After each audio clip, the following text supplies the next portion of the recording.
Well, all right. Howdy doody. Welcome back to the channel. I'm Andrew Harris. This is all about motorcycles. Now, look, this channel is all about motorcycles. I leave out, I leave out crucial words sometimes in my sentences, so my apologies in advance. Look, I wanted to talk about maybe a slightly controversial subject. I'm an old dude. I'm 57. I'm old. Nah, that's not really old, is it? Nah, like if someone died at 57, you'd say he really didn't, he had more years in him. So you wouldn't say he's old. I feel, I'm looking forward to getting older. Let's put it that way. Yeah, the context of this is basically, if you're a young person looking to get your motorcycle license, I would say hold off. My advice would be to hold off for about, say you're 20, I'd say hold off for 30 years. 30 years. I got my motorcycle license when I was 50, and I think that's looking back on it. I think that's a really smart way to go from lots of different perspectives. Because of course everyone wants to think that they're smart because they had this idea that they stumbled into and thought, yeah, I planned that. I totally organised that. That was my thinking. I planned it that way. Yeah. I waited.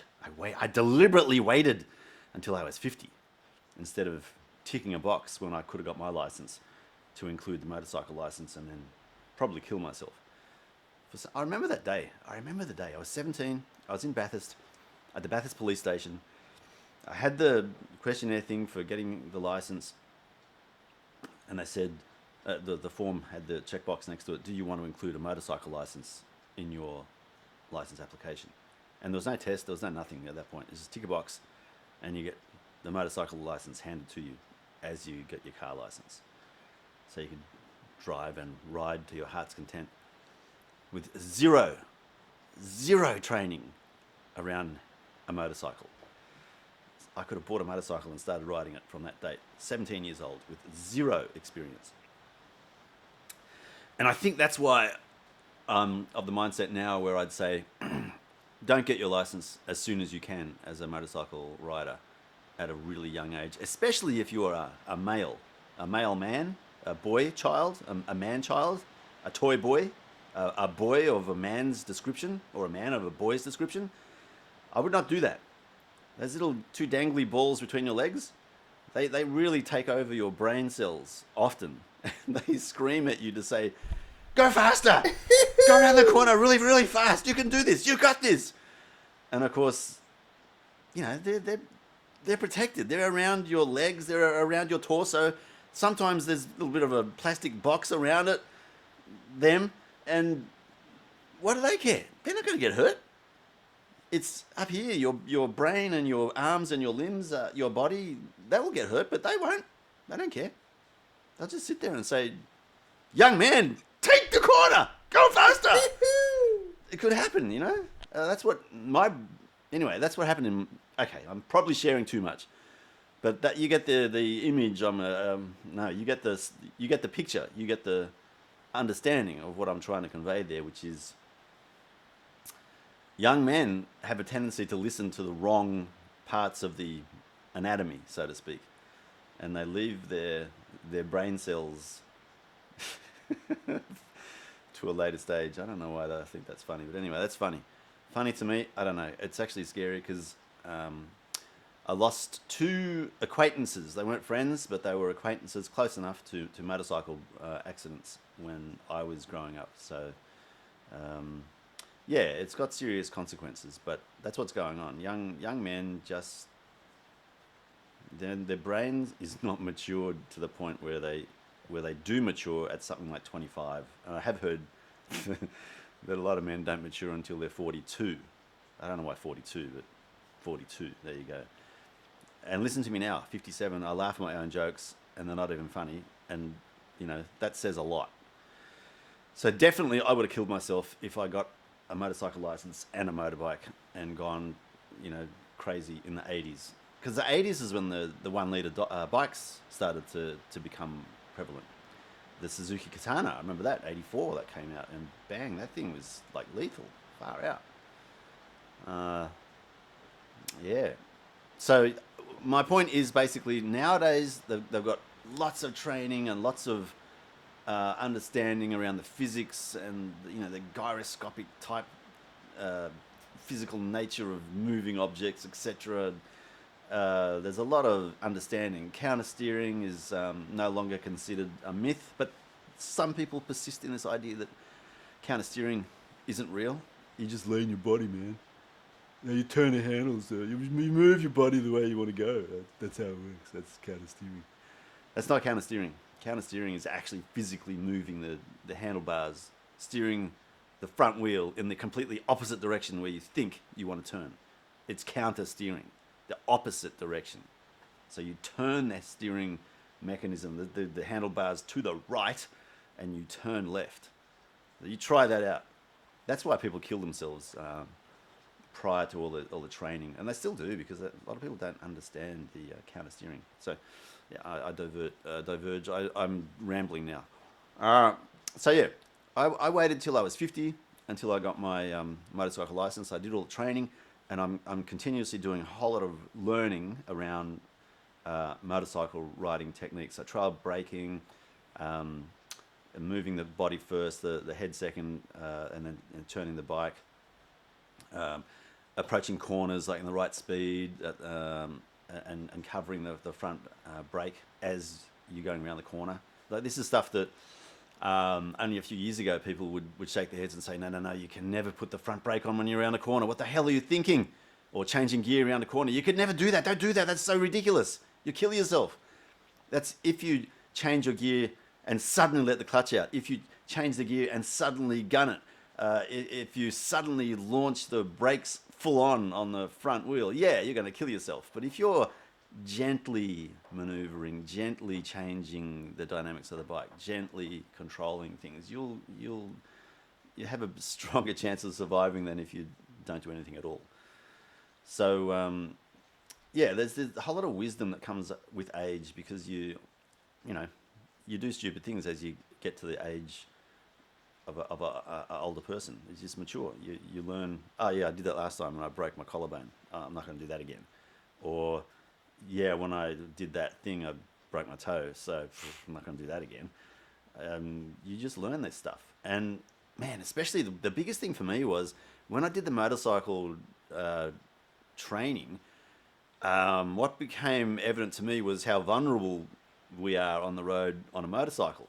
And so as a driver in a car, I am much, much more mindful of people on motorbikes now. And so I'm looking around much, much, much better than I ever did before. So physically turning my head around and looking through trying to get rid of that blind spot in the car. So moving my head backwards and forwards around so that C-pillar is not blocking any view there. Using my mirrors all the time and looking on the right-hand side in particular, changing lanes. Most people I see, they start to move into the lane. They put the blinker on after they've started moving, and then they turn their head. That's the last thing. Like it's the complete reverse, the complete opposite of what we should do as car drivers. Like when you're driving and you think to yourself, I want to change lanes, you put the blinker on at that point. And then you make sure no one's around there. And then you make sure no one's going to be doing something funny in front of you. And then you start to turn into the lane. And then you turn the blinker off. And then you do the reverse when you go back into the left lane again. But, so many people don't do that. And so as a motorbike rider, I'm aware I've got to think for them and myself and try and anticipate. And man, over the years, this sixth sense that you get as a driver, like I've been driving since I was 17. Oh, actually earlier. My dad took me out and taught me how to drive in government vehicles at the age of 8.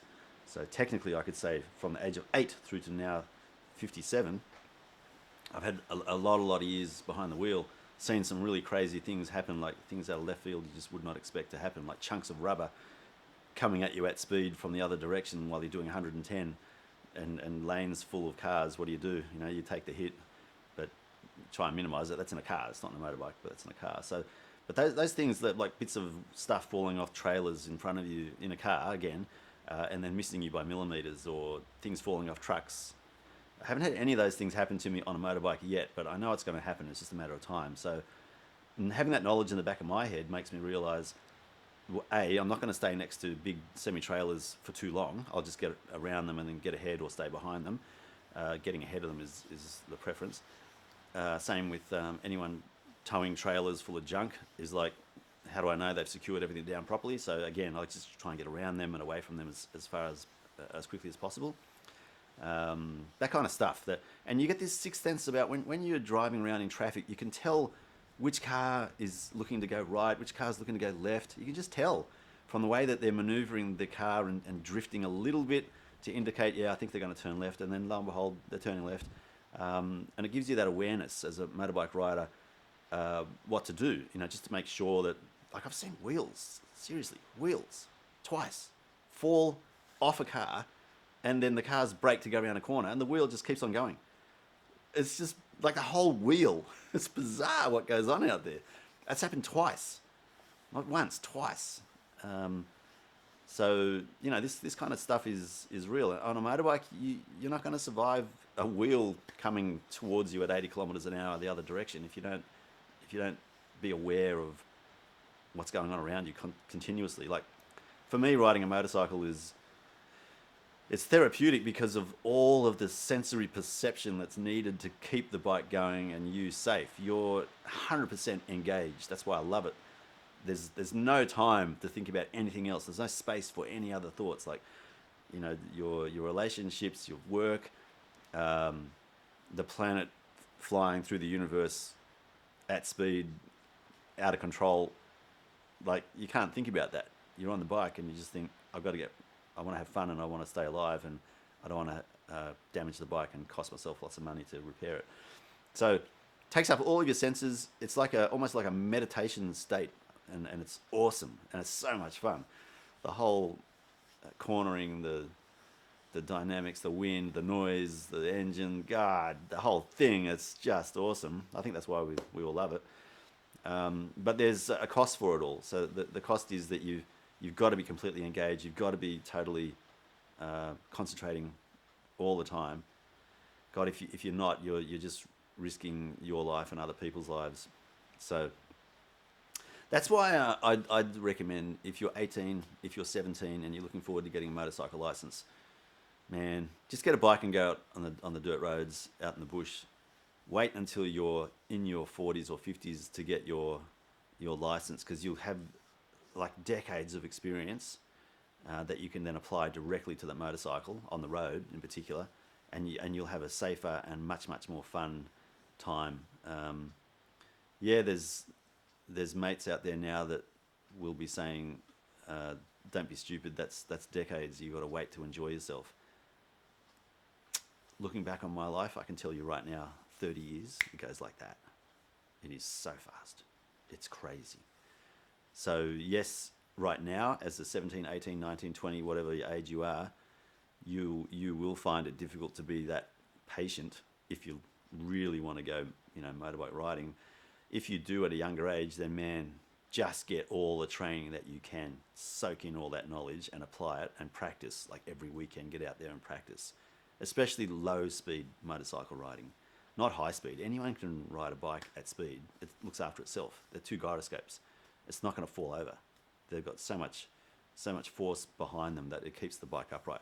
It's the low speed areas where people have a lot of difficulty. U-turns, doing a really, really tight U-turn. So few people can do that without doing this duck walk thing. You've got to practice U-turns. You've got to practice that trail braking, like I mentioned before. Practice slowing down around a corner when you're leaning the bike.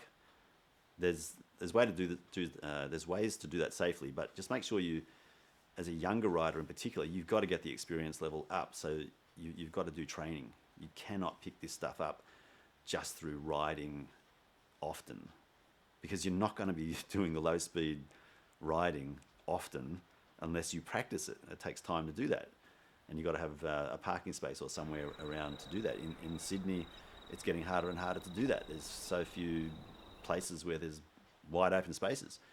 I'm lucky I live southwest Sydney, where there's lots of open roads and lots of free parking. The car parks are free basically on the weekends. Hardly anyone uses them, so there's lots of opportunity there. But yeah, my advice is wait. seriously wait. Yeah, because I know you've seen it. I've seen it too. The young guys going to hospital all the time with busted up pelvises, legs, arms, concussions. My daughter is a nurse in Liverpool Hospital. She comes back with horror stories every weekend. Every weekend, there's some young person from a motorbike accident, and the weirdest stuff. They haven't done their strap on the helmet, so the helmet flies off, and they've concussed themselves. You know, and it's like you can tell it's a 2 minute ride or something like that, but they've just destroyed their lives, by doing that. These snap decisions, like I said, the immature. I hate to say it, but I am still immature in a lot of ways, but much more so in my teens and 20s, far out. So you may not feel that you are, if you're in your teens and 20s as a male, but I'm telling you, you are. Just have to accept it, and it's just a fact of life. That's as simple as that. So yeah, do lots of training, or wait. They're the only two options. If you just go out and buy a bike and just hope to pick it up as you go along, you might survive, but you might not. Your choice. Isn't that a sour note to finish up on? My God. Anyway, motorcycle riding, man, it is so much fun. We all love it.